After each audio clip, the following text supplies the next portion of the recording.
20e homélie de saint Jean de Chrysostome sur les lettres de saint Paul aux Hébreux. Si nous péchons volontairement, après avoir reçu la connaissance de la vérité, il n'y a désormais plus d'hostie pour nos péchés. Il ne nous reste que l'attente effroyable du jugement et du feu ardent qui doit dévorer les ennemis de Dieu. Hébreux, chapitre 27 à 32. Alors, tout arbre dont la plantation et la culture auront demandé la main et les sueurs du laboureur doit rapporter son fruit, sous peine d'être déraciné et jeté au feu. Cette comparaison s'applique aux âmes qui ont reçu la lumière, c'est-à-dire le baptême. Après avoir été plantés par Jésus-Christ et avoir reçu sa rosée spirituelle, si nous ne donnons aucun fruit, le feu de l'enfer nous attend, avec les flammes qui ne peuvent s'éteindre.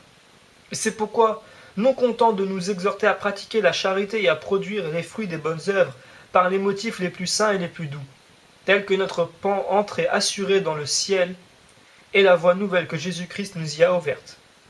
Saint Paul recommence à nous y exciter, en faisant appel aussi à des motifs plus terribles et plus redoutables. Il venait d'écrire « Ne délaissez pas nos saintes réunions », comme c'est l'habitude de quelques-uns, mais consolez-vous mutuellement, d'autant plus que vous voyez approcher le grand jour, qui suffit en effet, à lui seul, pour vous consoler de tout. Maintenant, il ajoute « Si nous péchons volontairement après avoir reçu la connaissance de la vérité, tremblons, car il faut, entendez-le, il nous faut absolument des bonnes œuvres. Autrement, il ne nous reste plus désormais de victimes pour nos péchés.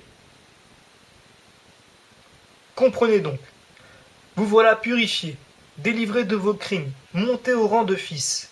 Si vous revenez à votre ancien vomissement, il ne vous reste que l'anathème, le feu, et tout ce que rappelle cet arrêt, car vous n'avez pas une seconde victime. À ce propos, nous sommes attaqués par l'hérésie qui déclare la pénitence impossible, et par ceux qui diffèrent à recevoir le baptême. Ceux-ci prétendent qu'il y a danger à recevoir le baptême, puisqu'il n'y a point de second pardon. Cela déclare qu'il y a péril à admettre les pécheurs au saint mystère, puisque le second pardon est impossible. Aux uns comme aux autres, que dirons-nous? Que saint Paul ici ne détruit ni la pénitence, ni l'expiation qui en est l'œuvre, et qu'il ne prétend ni chasser, ni abattre par le désespoir celui qui est tombé. Paul n'est point à ce point l'ennemi de notre salut. Il ne détruit que l'espoir d'un second baptême. En effet, il ne dit pas point de pénitence, plus de pardon, mais simplement désormais pas de victime, c'est-à-dire la croix qu'il appelle victime ne se dressera pas une seconde fois. Une seule immolation a rendu parfait à tout jamais ceux qui se sont sanctifiés, à la différence de l'oblation judaïque et des offrandes multipliées. Tel a été le dessein de l'apôtre. Quand, parlant de notre victime, il a si fort insisté sur cette vérité, qu'elle est une, absolument une, voulant ainsi non seulement montrer l'avantage qu'elle a sur les sacrifices judaïques, mais aussi pour rendre plus vigilant les Hébreux convertis, puisqu'ils ne doivent plus attendre une nouvelle victime, comme autrefois, sous l'ancienne loi. Si nous péchons volontairement, dit-il, voyez-vous comme Dieu est porté à la clémence? Il s'agit de nos péchés volontaires. Nos fautes involontaires obtiennent donc le pardon. Après avoir reçu la connaissance de la vérité, c'est-à-dire de Jésus-Christ ou de tous ses dogmes, il ne nous reste plus d'hostie pour nos péchés. Que reste-t-il au contraire? Une attente effroyable du jugement, un feu jaloux qui doit dévorer les ennemis de Dieu. Ainsi, les infidèles n'en seront pas seuls les victimes, mais tous ceux encore qui commettent des actes contraires à la vertu. Ou bien entendez que le même feu qui dévorera les ennemis consumera aussi les enfants rebelles. Puis, pour nous montrer combien ce feu est dévorant, il lui prête une espèce de vie, en déclarant que c'est un feu jaloux qui doit consumer les ennemis. Pareil à une bête féroce, irritée, exaspérée, qui n'a point de repos jusqu'à ce qu'elle ait saisi et dévoré quelqu'un. Cette flamme de l'enfer paraît obéir à l'aiguillon de la jalousie cruelle, saisie pour ne plus lâcher, ronge et déchire à tout jamais. Ensuite, l'apôtre nous donne la raison de ces menaces redoutables et nous prouve qu'elles sont l'effet d'une justice inattaquable. Nous croirons en effet plus facilement l'existence du châtiment quand nous comprendrons le droit et le motif. celui qui a violé la loi de Moïse est condamné à mort sans miséricorde sur la déposition de 2 ou 3 témoins. Sans miséricorde, remarque-t-il. Ainsi en Israël, ni pardon, ni pitié. Et pourtant, ce n'est que la loi de Moïse. Il est l'auteur d'un grand nombre de ces prescriptions. Que veut dire la déposition de 2 ou 3 témoins? Que si 2 ou 3 personnes attestent la prévarication, aussitôt elle est punie. Si donc dans l'Ancien Testament, une violation de la loi de Moïse est châtiée immédiatement par le dernier supplice, combien plus chez nous?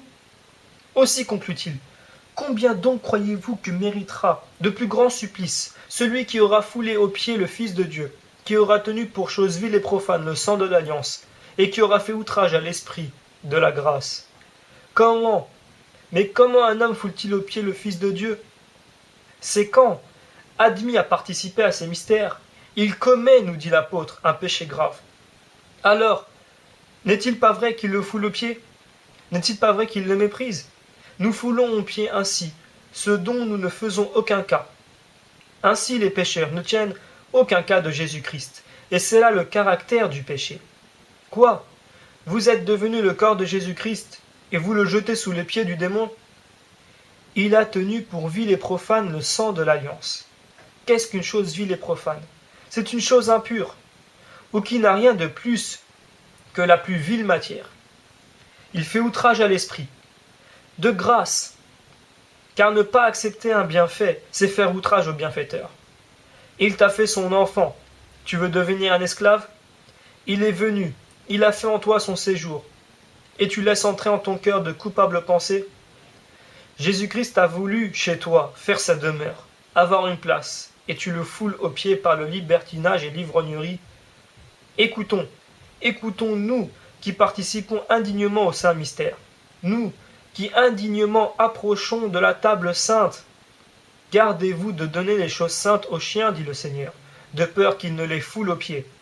Matthieu chapitre 7, verset 6. C'est-à-dire, de peur qu'il n'ait pour elles que du mépris et du dégoût. Paul n'a pas seulement répété cette parole, il en a fait retentir une plus redoutable encore, bien capable de terrifier les âmes, et meilleure pour les faire entrer en elles-mêmes qu'une douce et consolante exhortation. Il montre combien le sang de Jésus-Christ l'emporte sur la loi de Moïse. Quel châtiment était infligé aux violateurs de celle-ci? Puis il conclut en disant « Jugez vous-même combien plus grande doit être la punition de ceux qui foulent aux pieds le sang de Dieu. » Je vois là une allusion au sacrilège commis contre nos saints mystères, et ce qui suit confirme cette interprétation. C'est une chose terrible que de tomber entre les mains de Dieu vivant, car il est écrit « La vengeance m'est réservée et je saurai bien la faire, dit le Seigneur. » Et encore, le Seigneur jugera son peuple. Nous tomberons, dit-il, dans les mains du Seigneur, et non pas dans les mains des hommes. Oui, cette main divine vous attend si vous ne faites pénitence. Ô terreur, ce n'est rien après tout que de tomber aux mains des hommes. Et quand nous verrons un homme puni en ce monde, nous dit l'apôtre, ne craignons pas pour lui le présent, tremblons pour son avenir. Car autant le Seigneur a de miséricorde, autant est grand son courroux et sa fureur s'apesantira sur les pécheurs. Ecclésiaste chapitre 5 verset 7. Mais l'apôtre nous laisse deviner ici une autre leçon. La vengeance m'est réservée, dit le Seigneur, et je saurai la faire. Cette menace atteint l'ennemi qui vous fait du mal, et non pas vous qui subissez l'injustice. Ceux-ci, au contraire, l'apôtre les console en leur disant, presque en propres termes, Dieu est vivant, il demeure éternellement. Que si ceux-là ne reçoivent pas dès maintenant leur châtiment, plus tard ils le recevront. Ce sont eux qui doivent gémir, ce n'est pas nous. Nous tomberons dans leurs mains, eux dans la main de Dieu.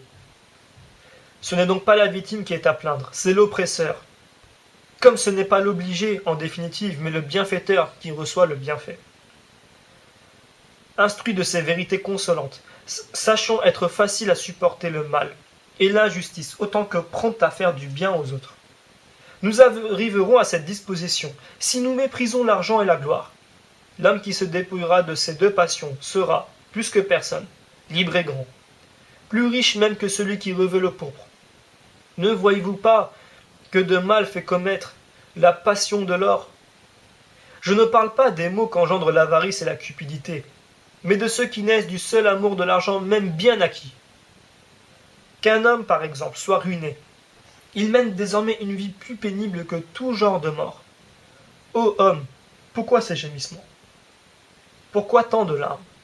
Est-ce parce que Dieu t'a délivré du triste et inutile souci de garder ton or, ou parce que désormais tu n'es plus assis auprès de ton trésor, dans la crainte et tremblement? Si un étranger t'avait lié à son coffre-fort, te forçant à rester là constamment assis, et à veiller pour les biens d'un autre, tu gémirais, tu serais furieux. Et lorsque spontanément tu t'étais chargé toi-même de chaînes si lourdes, maintenant, délivré d'une pareille servitude, tu gémis. Nos douleurs ou nos joies ne sont, en vérité, que préjugés, puisque nous gardons nos richesses comme si elles étaient la propriété d'autrui. Un mot maintenant aux femmes. Une femme a-t-elle un vêtement tissu d'or? Avec quel soin elle en secoue la poussière, elle le plie, elle l'enveloppe. Dans la crainte de le gâter, elle n'en jouit presque pas. En effet, en attendant, elle meurt ou devient veuve. La crainte qu'elle a de l'user en le portant trop souvent fait qu'elle s'en prive pour le ménager. Mais elle le laissera pour une autre. Rien n'est moins certain, et d'ailleurs, en le laissant à une autre, celle-ci en usera de même. Au reste, si l'on voulait fouiller ce que recèlent nos opulentes maisons, l'on verrait que maints habits précieux, maints objets recherchés, sont plus honorés que leurs propriétaires vivants. Loin de s'en servir constamment, en effet, telle femme craint et tremble pour eux. Elle en écarte les vers et tout ce qui peut les ronger. Elle les dépose pour la plupart dans les parfums et les aromates. Elle n'en permet pas même la vue, mais, d'accord avec son mari, elle ne fait que les ranger et les déranger. Saint Paul, dites-moi, n'a-t-il pas eu raison d'appeler l'avarice une idolâtrie? L'honneur, en effet, que les païens rendent à leur idole, ces malheureux le rendent à leur tissu, à leurs bijoux d'or. Jusqu'à quand remuerons-nous cette fange? Jusqu'à quand serons-nous attachés à la boue et aux briques? Comme les enfants d'Israël travaillaient pour le roi d'Égypte, ainsi travaillons-nous pour le démon, qui nous maltraite plus cruellement encore que Pharaon les Hébreux. Ne voyez pas ici une hyperbole, car plus l'âme l'emporte sur le corps, plus il est triste et pénible de la voir maltraitée par l'avarice, qui sans cesse la flagelle, l'inquiète, la tourmente. Gémissons donc, et élevons vers Dieu nos regards suppliants. Il nous enverra non pas Moïse, non pas Aaron, mais sa parole et une componction salutaire.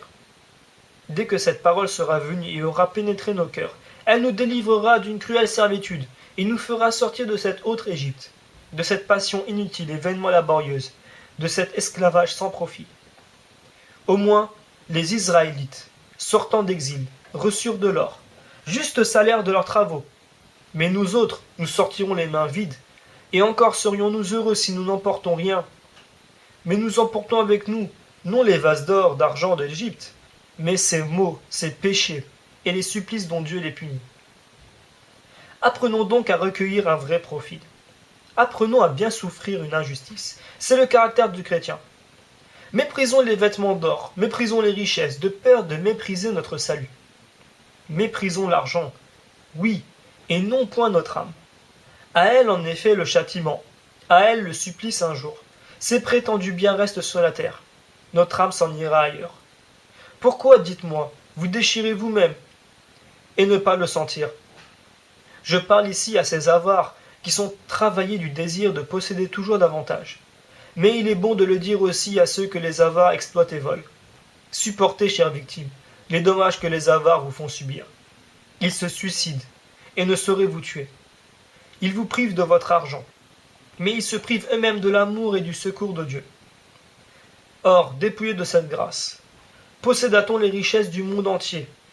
On est le plus pauvre de la terre, tandis que le plus pauvre des hommes, s'il jouit de la grâce de Dieu, est certainement le plus riche de tous, puisqu'il peut dire avec le prophète « Le Seigneur me conduit, rien ne me manquera jamais ». Psaume chapitre 22, verset 1. Si vous aviez, dites-moi, un protecteur haut placé et admirable, qui vous aima extrêmement, qui vous porta intérêt, et si d'ailleurs vous saviez qu'il vivra toujours, que vous ne mourrez pas vous-même avant lui, et qu'il vous fera part de tout ce qu'il a, pour en jouir en toute sûreté, comme d'un bien qui vous sera propre et personnel. Dès lors, vous mettriez-vous en peine de rien acquérir, en vous supposant même dépouillé de tout? Ne vous croiriez-vous pas plus riche que personne? Personne donc, pleurez-vous? Pourquoi donc pleurez-vous? De n'avoir pas d'argent? Mais pensez que, par la même l'occasion de pécher vous est ôtée. D'ailleurs, d'avoir perdu vos biens, mais vous avez gagné l'amitié de Dieu. Et comment je l'ai-je gagné, dites-vous? C'est lui-même qui vous dit. Pourquoi ne souffrez-vous pas l'injustice, plutôt que de la commettre? Et rendez grâce au ciel de toutes choses. Et bienheureux les pauvres de bon gré. 1 Corinthiens chapitre 6 verset 7, 1 Thessaloniciens chapitre 5 verset 18 et Matthieu chapitre 5 verset 3. Imaginez donc à quelle hauteur vous êtes dans son amitié, si vous mettez ces conseils en pratique. En effet, on ne nous demande qu'une chose, c'est de remercier Dieu en tout et toujours. Dès lors, nous aurons tout en abondance. Par exemple, avez-vous perdu 10 000 livres d'or? Remerciez Dieu tout aussitôt et vous avez gagné 100 000 livres par cette parole d'abnégation et de reconnaissance. Car, dites-moi, à quel moment appelez-vous Job bienheureux? Est-ce quand il est propriétaire de tant de chameaux, de tant de gros et menus bétail? N'est-ce pas plutôt quand il fait entendre cette parole, le Seigneur m'a donné, le Seigneur m'a ôté, son nom soit béni? Job chapitre 1 verset 21. Quand le démon nous veut perdre, ce n'est pas en nous enlevant les richesses, il sait qu'elles ne sont rien, mais il veut par cette ruine nous forcer à prononcer quelques blasphèmes. Ainsi agissait-il à l'égard du bienheureux Job. Son but unique n'était pas de le réduire à la pauvreté, mais de lui arracher un blasphème. Voyez plutôt quel langage il lui tient par l'épouse même du patriarche.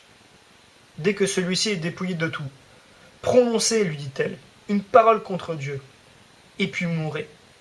Mais, maudit Satan, tu l'as déjà dépouillé de tout. Je n'ai pas ainsi atteint mon but.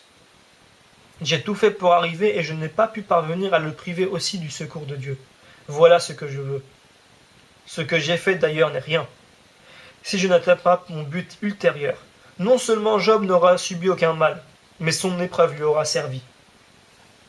Voyez-vous comment le démon sait le prix de cette ruine spirituelle? Aussi emploie-t-il à cette fin le piège même d'une épouse impie. Écoutez ici, vous tous qui avez des femmes passionnées par l'argent, lesquelles vous forcerez à blasphémer contre Dieu, souvenez-vous de Job.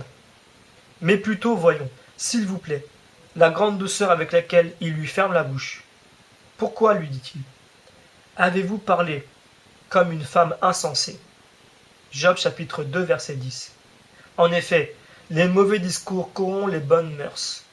1 Corinthiens chapitre 15 verset 33. Toujours, hélas, mais surtout dans le malheur, l'influence des mauvais conseils est grande. Notre âme se sent déjà portée d'elle-même à la colère et au désespoir. Combien plus elle y obéit quand elle rencontre un mauvais conseiller? N'est-elle pas alors poussée au précipice? La femme est un grand bien, comme elle est un grand mal. Remarquez en effet comment le démon cherche à faire brèche dans ce mur inexpugnable. La perte de tous ses biens n'a pu l'entamer. Cette ruine n'a pas produit contre lui un grand effet. Convaincu d'avoir en vain dit à Dieu, vous verrez que Job vous maudira en face. Job chapitre 1 verset 11. Le démon arme l'épouse pour arriver à vaincre. Vous avez oui ce qu'il en espérait, mais cet engin de guerre ne lui a pas réussi. Ainsi vous-même, nous-mêmes, si nous supportons tout avec reconnaissance, nous recouvrerons même nos biens. Sinon, du moins, aurons-nous une plus magnifique récompense, comme il est advenu à ce cœur de diamant, à ce patriarche qui, après une lutte courageuse et victorieuse, a vu le Seigneur lui donner encore la fortune. Job avait prouvé au démon qu'il ne servait pas Dieu par un motif de vil intérêt. Le Seigneur, en retour, voulut bien lui rendre plus qu'il n'avait auparavant. Car en effet, c'est ce qui arrive. Quand Dieu voit que nous ne sommes pas attachés aux biens de la vie, il nous les donne. Quand il nous voit préférer les biens spirituels, il nous accorde les biens temporels par surcroît, mais jamais ceci d'abord, de peur que nous n'oublions les biens spirituels. C'est donc par aménagement de sa providence qu'il nous refuse les biens du corps, afin de nous en séparer, même malgré nous. Mais non, diriez-vous, Quand je reçois, au contraire, je suis comblé et je rends grâce plus volontiers. Cela n'est pas, ô homme, tu n'en es que plus lâche et plus ingrat. Mais pourquoi Dieu donne-t-il à d'autres? Êtes-vous bien sûr que c'est lui qui donne? Qui est-ce si ce n'est lui? Leur avarice, leur rapacité sait s'enrichir. Alors comment Dieu permit-il ces crimes? Comment il tolère le meurtre, les vols, les violences? Alors, que dites-vous de ceux qui, bien que remplis d'iniquité, en nombre, reçoivent de leurs ancêtres un riche héritage? Comment Dieu les en laisse-t-il jouir? Comment il fait pour les voleurs, les meurtriers et tous les autres malfaiteurs? L'heure n'est pas venue de les juger, mais bien de régler parfaitement votre conduite. C'est ce que j'ai déjà dit. Je le répète. Ils seront d'autant plus sévèrement châtiés qu'ayant ainsi reçu tous les biens, ils n'en seront pas devenus meilleurs, car tous les méchants ne seront pas également punis.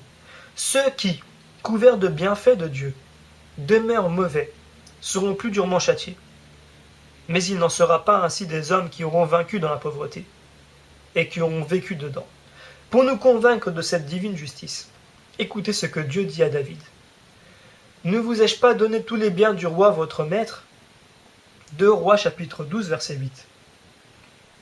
Quand donc vous verrez un jeune homme recevoir sans travail l'héritage paternel et persévérer dans le péché, soyez sûr que son châtiment vient de s'accroître et son supplice d'augmenter.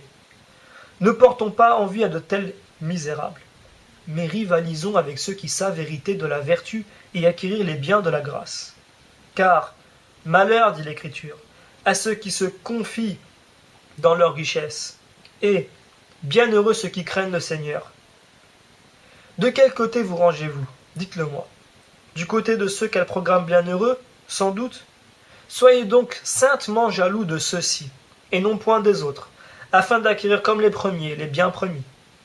Puissions-nous les gagner tous, par la grâce et la bonté de notre Seigneur Jésus-Christ, avec lequel, soit au Père et au Saint-Esprit, gloire, honneur, empire, maintenant et toujours, et dans les siècles des siècles. Amen.